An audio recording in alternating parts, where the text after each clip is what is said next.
Your Excellencies, the youth, ladies and gentlemen, it is an absolute honor to be here and address this room. I stand here as a women's rights activist who runs SheSays, a UN young leader for the Sustainable Development Goals, and I'm speaking as part of the UN Major Group for Children and Youth.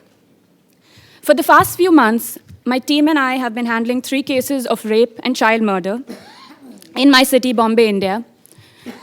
The first is of a 24-year-old physiotherapist who was found raped, strangulated, and then set on fire in her own home. It's been 54 days since we lost her, and till date, no arrests have been made. Even in her death, her family was questioned as to whether she drank or smoked, as though that has any correlation to her being sexually abused and murdered. The second case is that of a 4.5-year-old child who was raped by her neighbors, chocolate store owner. 2 weeks ago, I held the child as she had to go through an identification parade to identify her rapist. She's all of 5 now, is identified as a rape victim, and her normalcy as a child has become visiting police stations, hospitals, counselors, and courtrooms. In the first week of December, a 3-year-old child went missing in my city, and her dismembered body was eventually found on a building terrace. This child was left behind. The physiotherapist was left behind. Leave no one behind is a calling slogan attached to the SDGs. It is extremely powerful in that it highlights the need to always account for the most vulnerable and marginalized. But when we say leave no one behind, we have to be acutely aware that every minute we are losing young lives to violence, to conflict, to discrimination. We have data and statistics that tell us that these issues, not just limited to gender-based violence, but poverty, climate change, hunger, and the plethora of others, are not restricted to certain countries and continents. These issues are pervasive, and the youth are disproportionately affected. In Asia Pacific, it is estimated that around 200 million children every year will have their lives severely disrupted by disasters in the coming decades. In the world's youngest continent, Africa, with over 200 million people aged between 15 and 24, 46% of the youth work for less than $1 a day. In the EU, 22.9% of the youth work under the age of 25 are unemployed and without a job. Globally, by the age of 21, just over half of young people will have experienced a diagnosable psychiatric disorder. Every 10 minutes, somewhere in the world, we lose an adolescent girl to violence. And these statistics are not alternative facts. But we have a plan to mitigate, fight these global issues. The 17 Sustainable Development Goals. This is based on the principles of universality or interdependence. The 17 goals do not work in silos. We understand that you cannot talk about gender equality without addressing climate change and planetary boundaries, building of resilient infrastructure, poverty, sanitation. Interdependency and a global collective conscience is the path for sustainable development and progress, not walls and bans. I want to look beyond the narrative of doing better by us because it impacts the economic and social state of a society as a whole. At this point, I want to stress on intergenerational justice. When you limit or cut access of young people in domains of health, education, politics, economic and social empowerment, you are actively subjugating them to lead a lesser life. No one should get to dictate who should be the beneficiary of justice, of equality, of clean air, water, and natural resources, of a life devoid of discrimination and abuse. We need to build the resilience of the most vulnerable and accept that climate change is real and that we must take measures to safeguard our environment. This is what sustainable development relies on. How do we build this resilience?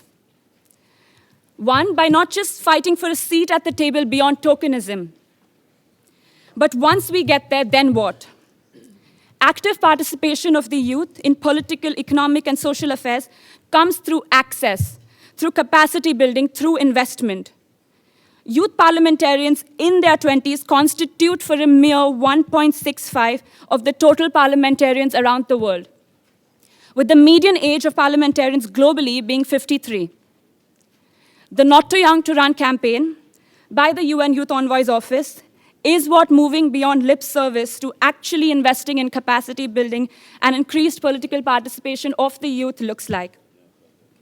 And this is where I'm going to address the government authorities, ministers, elected representatives. You implore on the youth to go out and vote. If as young people we can step up and vote for you and contribute towards your election, then you better step up and contribute towards increased political youth participation.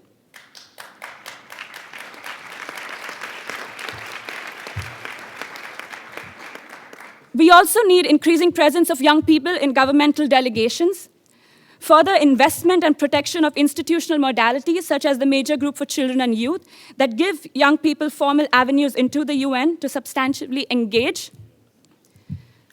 The second ask, well, demand at this point. This is where I'm addressing the UN and member states.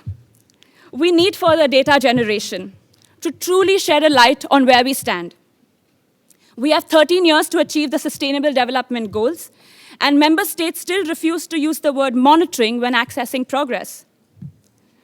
I live in a country where the definition of rape has an exception. It says no man can be charged with sexually assaulting his wife unless she's less than 15 years of age. I live in a country where husbands can and do rape their wives with impunity. Yet every time we speak and advocate for the need to criminalize marital rape, we are coined as Western imported feminists, that this is a non-issue in India. And this is where we rely on data generated by credible and reputed institutions. We have to cite the UNFPA study that says 1 out of 3 men in India have admitted to having forceful sexual relations with their wives. This is where data plays a key role in speaking truth to power. We need more reports, surveys, and data desegregation by age to factor in young people. The third, I'm speaking directly to the young people here. The 17 Sustainable Development Goals adopted by member countries is a rights-based agenda. It is the duty bearers who are accountable to us as right holders.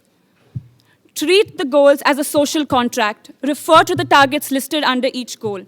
Use it as a template to demand for accountability from your governments and establishments across all sectors. To conclude, I stand here as a survivor of child sexual abuse and someone who has battled and fought PTSD. And I can tell you that the abuse we face as children and the trauma that we are subject to as adolescents sets the way for a lifelong battle of fighting old memories and scars. Whereas women, as youth, simply surviving and exerting a sense of agency becomes an act of rebellion. And I come back to resilience. We will get up, lace up, suit up, and fight to make our existence known. Member countries, we are looking at you.